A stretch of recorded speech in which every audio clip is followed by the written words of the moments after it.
Halo, assalamualaikum warahmatullahi wabarakatuh. Untukmu teman-teman seideologi, seperadaban.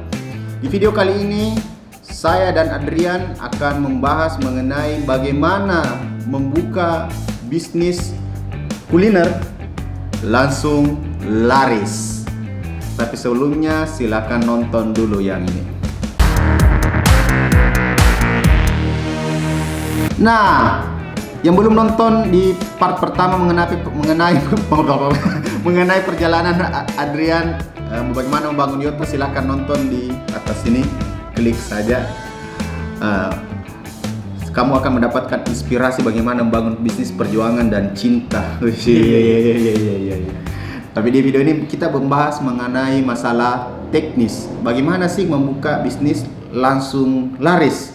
Karena saya sendiri tidak berhasil soal itu. Di sini saya mau belajar bagaimana bisnis buka laris.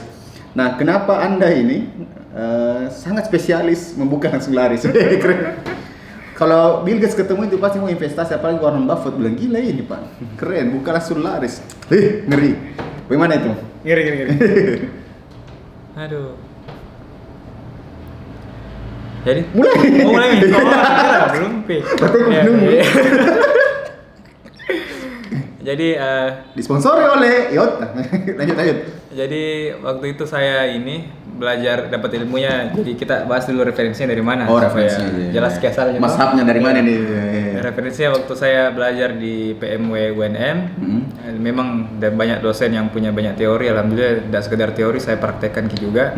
Terus yang kedua waktu ikut UMM ketemu sama Jaya Setiabudi. UMM itu Wirausaha Muda Mandiri tahun 2016, finalis di Bogor. Yang kayak ini nih.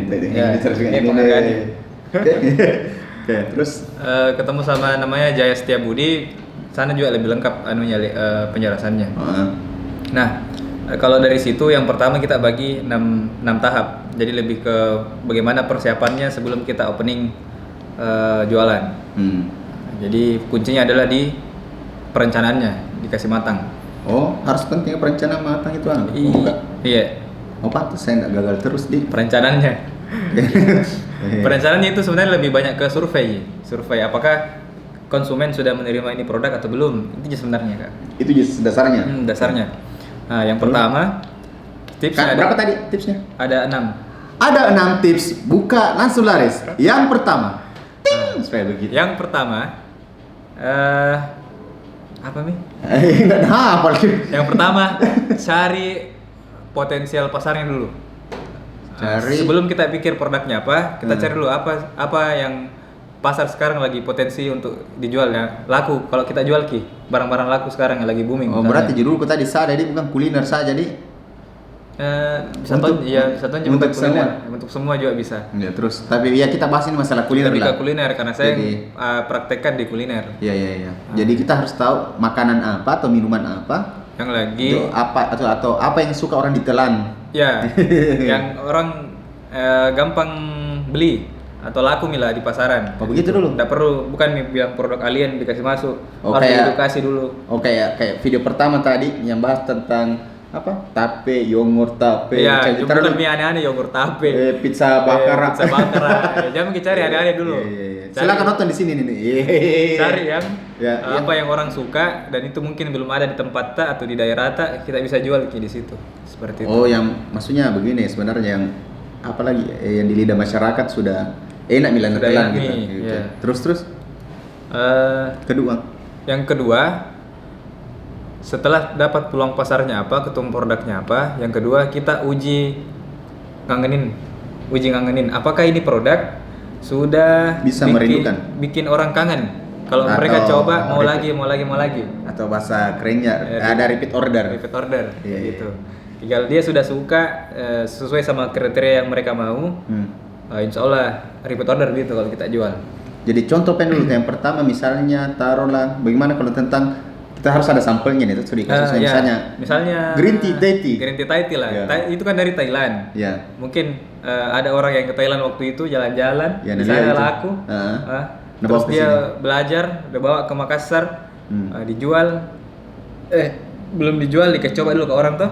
Bagaimana? Ternyata enak di tenggorokan. Apakah responnya orang ini Jami semua orang masyarakat lah, 30 orang mulai teman tak. Oh begitu? Iya, 30 orang sampel kita kasih coba. Kalau mereka suka terima, insya Allah ngangenin itu. Oh ngangenin nih. Oke. Terus tahap ketiga? Terus sebelum ketiga, kalau ada sarannya orang misalnya kemanisan ki atau misalnya kurang terasa ki green tea-nya, Thai tea-nya, besoknya evaluasi ki, jangan ki baper, bilang tidak enak ya nuku. Oh berarti kalau orang yang buka, misalnya khusus makanan nih, yang terlalu cepat baper kalau dihina kok nih. Ya. Dan bahaya juga kalau dikasih tester sama teman, saya tidak mau kasih ki. Karena teman kita ya sudah telekeng, enak begitu. Cara mentong ke orang yang berani berkata sampaikan, benar, ya. Gitu ya. Asertif bahasa psikologinya. Asertif, anak psikologi. Oke, terus. Terus keberapa Mi? Yang ketiga. Setelah lolos uji ngangenin, jadi ini bertahap ya, harus satu-satu, tidak boleh bertahap, tidak bisa lompat-lompat. Tidak bisa. Bahayanya. Yang ada drill-nya sendiri. Yang ketiga. Iya. Setelah uji ngangenin, yang ketiga baru kita cari merek apa yang bisa menggambarkan produk tak. Merek apa? Contoh kalau Yota sambil tadi itu dari karena kan dulu yogurt tape. Bukan. Kenapa saya masih pakai di sini? Karena dia Yota itu mirip-mirip bahasa-bahasa Jepang, bahasa-bahasa Asia. Jadi kan Yota sama Yota beda sekali lah. Kan itu minuman-minuman bubble itu dari Taiwan, dari Asia lah. Jadi dia menggambarkan jelas. Kalau beli ke edisi kok kamu berdaya namanya edisi cocologi. Ya, itu cocologi. Oke. Cari merek yang top, singkat, padat dan jelas, tidak usah terlalu panjang.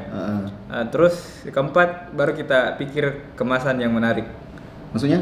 Kita bikin kemasannya. Oh kalau namanya ini harus cocok-cocok, misalnya titi harus titi. Kalau saya itu tidak setuju ya. Karena kalau seandainya begitu, Apple tidak mungkin pakai nama Apple karena dia produk elektronik. Yang penting kalau kemarin itu dia bilang singkat, padat dan bisa menggambarkan produknya. Tapi kalau saya sih, kan prinsipnya di bisnis ini tidak ada sebenarnya. Tidak ada yang baku. Iya baku. Karena misalnya sama-sama kita mau tujuan sampai 10. Mungkin ada 5 tambah 5 orang, ada 3 tambah 7. Ya, ambil baiknya, buang buruknya. Iya, toh? Yang mana saya 6 tambah 4, yang mana ahli kok di bidangmu, ahli kok memang begitu, lakukan Ki. Misalnya kalau orang kreatif itu tidak setuju masalah itu. Karena kalau seandainya mau mendekati, kenapa ada janji jiwa, sisi lain. Itu kan konten nih lagi. Toh begitu toh kenapa begitu? Kenangan, kopi kenangan, tidak menggambarkan Ki. Tapi kalau saya mau cocologi, karena mereka memang bangun bukan ke produknya, bangun kontennya memang mereka. Mereka mau bangun konten yang menyentuh perasaan, bla bla. Jadi mereka kasih nama jiwa. Oh, berarti nanti tambah sini namanya boleh mendekati, boleh juga tergantung apa yang mau dibangun. Ya, maksudnya saya luruskan. Seperti itu. Tidak karena begini, banyak tuh orang yang bikin kayak rumus bisnis toh. Ada yang cocok sama itu. Dan ada yang tidak cocok. Seandainya rumus bisnis itu dilakukan semua dan pasti suksesnya. Pasti ada semua orang. Kayak semua Maki. Kayak semua orang. Tapi ternyata kenapa yang berhasil dengan metode itu? Karena dia cocok dengan itu. Ini yang tidak cocok, nah paksa yang cocok dengan yang itu. Cocok. Oke, lanjut. Jadi kalau cocok, cocok. Tapi tes dulu, memang bisa ditahu kalau dari coba. Iya, percuma ya kalau dari coba kan. Coba dulu. 4. Apa tadi? Merek top, bikin kemasan yang menarik. Karena pentingnya kemasan. Ya, karena fungsi kemasan. Contoh kalau misalnya kita jualan keripik di Alfamart misalnya.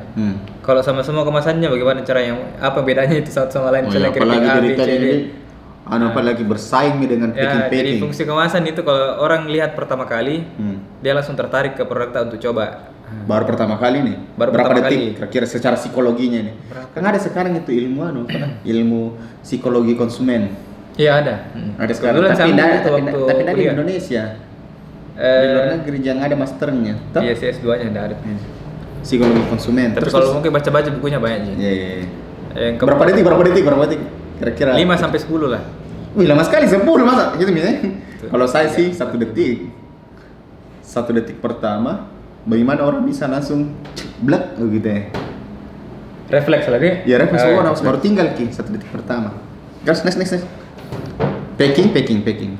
Yang keempat packing yang menarik. Terus yang kelima pikir saluran distribusi dan promosinya. Saluran distribusi dan promosi bagaimana itu? Ya distribusi itu ini mau dijual kemana. Di mana misalnya kerang distribusinya ini, di mana keluar ini, kalau barat air. Pasarnya di mana? Ya, di mana orang yang cocok, kriteria orang yang cocok sama ini produk. Misalnya kalau saya kan mahasiswa, jadinya saya buka pertama kali di kantin kampus. Di situ sumbernya mahasiswa ya, enggak lari nih. Gitu. Jangan bilang kita jualan untuk anak SMP, kita pergi jualan di kampus. Nah, berarti enggak nyambung nih. Iya. Atau jualan kampus, jualannya di SMP. Di SD apalagi. Tapi saya jualan ke SD, alhamdulillah masuk ternyata. Harganya juga tetap Ji. Harganya tetap Ji, karena uang jajannya SD juga lebih banyak daripada mahasiswa. Iya, uang jajannya tuh ada SD lebih banyak sekarang pada mahasiswa nah. Terus berapa tadi? 4, 5, berapa? Kelima. Iya, 5. Distribusi dan promosi. Promosinya itu misalnya kalau anak muda dia dia nongkrongnya di mana seringnya? Misalnya kalau online di Instagram, misalnya di Facebook atau di TikTok sekarang yang lagi booming. Itu.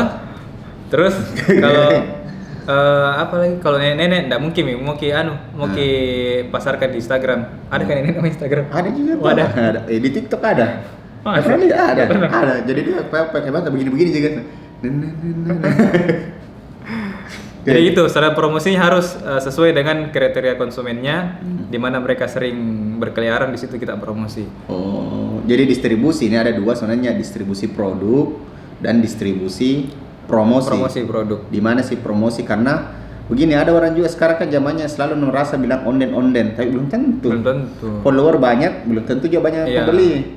Ada tuh sini makanan saya singkat namanya Lazuna. Dia followernya 2.000 tapi pembelinya offline banyak. Dia luar biasa pembelinya. Ada juga yang banyak followernya tapi tidak ada pembelinya. Banyak juga begitu. Beli follower sekarang. Oke, terus distribusi kelima nih. Distribusi, promosi. Keempat tadi itu tuh. Kelima itu kan. Oh, kelima. Yang keenam terakhir. Ya. Baru sebar virus. Bagaimana tuh sebar virus? Nah, sebar virus itu contoh kita endorse artis, endorse siapa bagus sih? Contoh produk yang di endorse selebgram. Iya. Kalau mau yang kelas-kelas atas itu mainnya ini Baklave. Baklave kan orang kira punyanya Irfan Hakim padahal kan bukan. Iya. Mau dijual ini. Oh iya kan? Gibah lagi semua sih. Terus ya. Contohnya itu jadi orang kan sudah kenal Irfan Hakimnya karena dipakai brand ambassadornya Irfan Hakim, akhirnya orang langsung kenal produknya Baklave. Bukan kapan begitu, maksudnya kapan gitu. Saya tahun 2000 berapa ini pas terbit baca itu buku, bukan begitu. Sebar virus itu kayak bilang misalnya kayak pertama sebenarnya ada word to mouth gitu ya, maksudnya dari mulut ke mulut. Kedua kalau promosi ke selebgram. Kalau brand ambassador itu dikonsep dari awal Ki. Oh begitu. Iya, brand ambassador itu tidak bisa begitu. Brand ambassador berarti selebgram karena atau influencer. Ya, influencer. Beda. Juga. Artis influencer juga otomatis followersnya pasti. Tapi dikonsep dari awal Ki. Oh begitu. Iya, beda Ki. Tapi memang makanya sekarang itu berubah maksudnya baru Ki sibuk belajar. Berubah lagi serius asal. Berubah terus memang itu. Cepat sekali. Ya, tapi itulah intinya, apa lagi? Sebar virus pokoknya bagaimana caranya supaya ini bisa langsung misalnya nih Iota sebanyak mungkin bisa dikenal sama orang, sebanyak mungkin bisa diceritakan. Sebar virus ya cara satunya adalah membangun konten dengan cara storytelling bisa. Terus kalau dari Iota sendiri sebenarnya banyak caranya mulut ke mulut sebenarnya kalau Iota dari awal. Pertanyaan bagaimana caranya Iota bisa laku di pasar ini kan? Itu tadi Kak, uji ngangeninnya. Nah, insya Allah orang kalau sudah merasa enak, kangen, posting nih, share 10 orang share ke beberapa temannya. Ini sebar virus ini. Nah, itu nih contohnya. Sebar virus itu.